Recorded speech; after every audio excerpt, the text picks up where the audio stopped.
Politics एक reality है। ये बहता हुआ पानी है, बहते हुए पानी को कोई रोक नहीं सकता।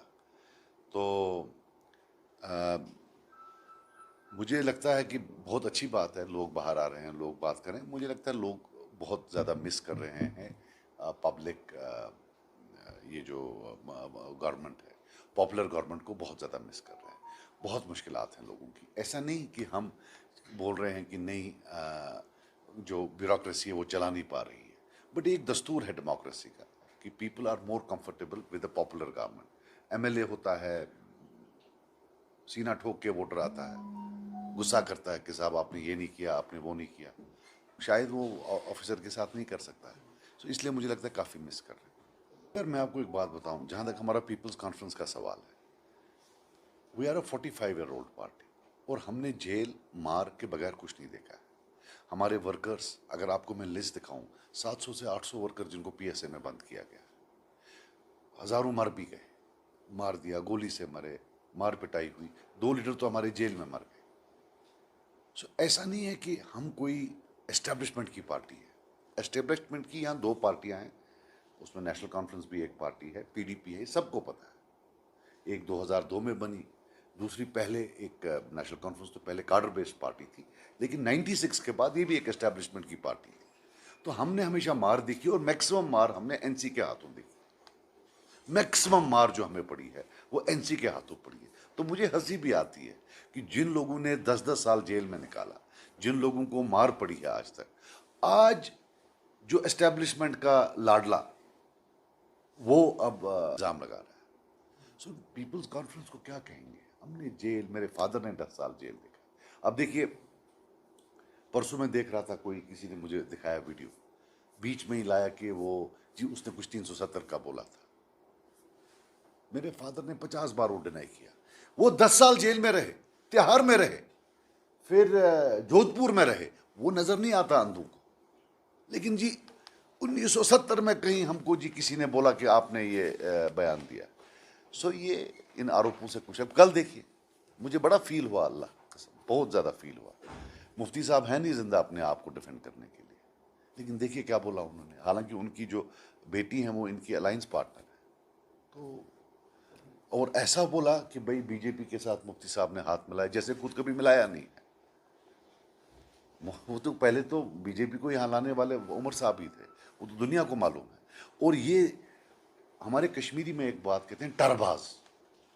उमर साहब अब इंशाल्लाह कश्मीर के सबसे बड़े टरबाज बन रहे हैं। जो अखक टार होना अल्लाह ताला दी उनमें भी। अब नया टार है कि अगर हम होते तो क्या करते। हमने आपको 2010 में देखा है, जब आप बच्चों को मार रहे थे, नौजवान बच्चों को, तो यूनियन होम सेक्रेटरी तय करता था कि कर्फ्यू में रिलैक्सेशन कब होगी। आप नहीं देते थे, आपने सब दे दिया था उधर। हमने ये भी आपका देखा कि जब इंटरनल ऑटोनॉमी का रेजोल्यूशन पास किया, आपका अलायंस था तब बीजेपी के साथ, उन्हें रिजेक्ट किया। आम राय थी दैट प्रॉपर्टी डिमांड्स आप इस्तीफा देंगे, आपने नहीं दिया, यू स्टक टू पावर। सो अब टरबाज बोलते कि अगर हम क्या करते। 370 को पार्लियामेंट ने लिया, पार्लियामेंट में हटाया है, उसी पार्लियामेंट में जिसमें जब वो लिया गया इनके जो पार्लियामेंट मेंबर है वो हंस रहे थे तब। None of them did anything. तब अगर हाँ किसी ने कपड़े फाड़े कुछ किया, वो फयाज मीर साहब यहां बैठे इन्होंने किया। सो वो भी हमने, वो भी हिस्ट्री याद रखी। सो ये बोलना कि नहीं जी अब अगर हम होते तो आप क्या करते, कुछ नहीं करते। सुनो, ये जो ये नया ड्रामा लाया, आप देखो यार, सिंपल स्ट्रेट फॉरवर्ड बात है। You are Kashmiri and you are a Muslim, don't equate yourself with farmers, don't be under any delusions. कोई किसी को परेशानी नहीं है कश्मीरी मुसलमान क्या कह रहा है, आपको गलत ख्याल है। ये जो नया इन्होंने लगाया, 370 की डिमांड मर ही नहीं सकती है, याद रखना एक चीज, ये कभी नहीं मरेगी। अगर मैं बोलना बंद कर दूं, उमर साहब बोलना बंद कर दें, ये मरेगी नहीं, ये हमेशा वहां रहेगी। और एक दिन आएगा, जो मुझे पूरा यकीन आएगा, कि ये खुद आकर लाएंगे, हमारी वकालत की वजह से नहीं। एक ऐसा प्रेशर आ जाएगा कि ये खुद लेकर आएंगे, ये याद रखना मेरी बात। टू मच इनटू स्टेटमेंट्स, कोई एक स्टेटमेंट देता है, कोई स्टेटमेंट देता है, दूसरा स्टेटमेंट तो इनको देना है और 370 भी देना है। आप बैठो आराम से, ये खुद लेकर आएंगे इंशाल्लाह, मुझे पूरा यकीन है। ये हमारा हक बनता है, कैसे नहीं देंगे। 370 या पार्लियामेंट में मिलेगा या अदालत में मिलेगा, और या सब्जी की दुकान पर तो नहीं मिलेगा, ये याद रखना। Right, you will either get it in the parliament और you will get it in the court. Court में we were the first party जो गए, ये तो अब गए हैं।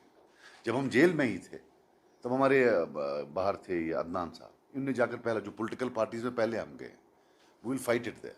जहाँ तक पार्लियामेंट का सवाल है, we have to convince the party. जब तक ये बीजेपी ये तो नहीं देंगे, इसके बाद देखो क्या करता है अल्लाह, कौन सी पार्टी आएगी।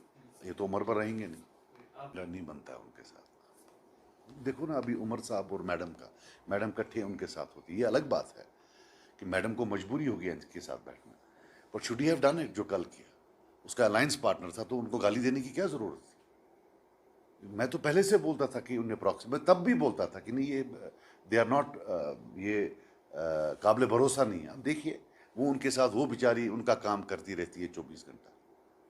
यार देखो मैं आपको बात बताऊं, ये जैसे आजकल आपने सुना होगा, कभी बोलते हैं वोट डिवीजन, कभी बोलते हैं कुछ। ये जो उमर साहब कल गए इंदरवाल, वहां तो नहीं वोट डिवाइड होगा उसका सरूरी साहब का, डोडा में तो नहीं डिवाइड होगा मजीद वानी साहब का। ये क्या वहां वोट डिवीजन के लिए बीजेपी ने भेजा है उनको? वरना जिस चुनाव में बीजेपी एक सीट नहीं लेती थी, आज 4 हैं उसके पास बिकॉज ऑफ वोट डिवीजन। ये कौन कर रहा है वोट डिवीजन? किसने भेजा उनको वोट डिवाइड करने के लिए?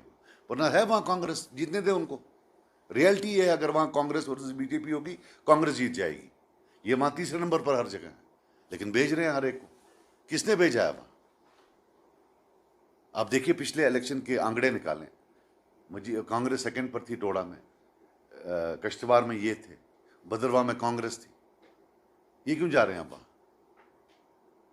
तो ये सारी बातें, ये बातें करना। परसों मैडम बोल रही थी कि ये जी प्रॉक्सी, ये जी कुछ। देखो एक चीज सुनो यार, अनफॉर्चुनेटली आप सब नौजवान हो, लेकिन मैं आपसे रिक्वेस्ट करूंगा थोड़ा पढ़ा करो।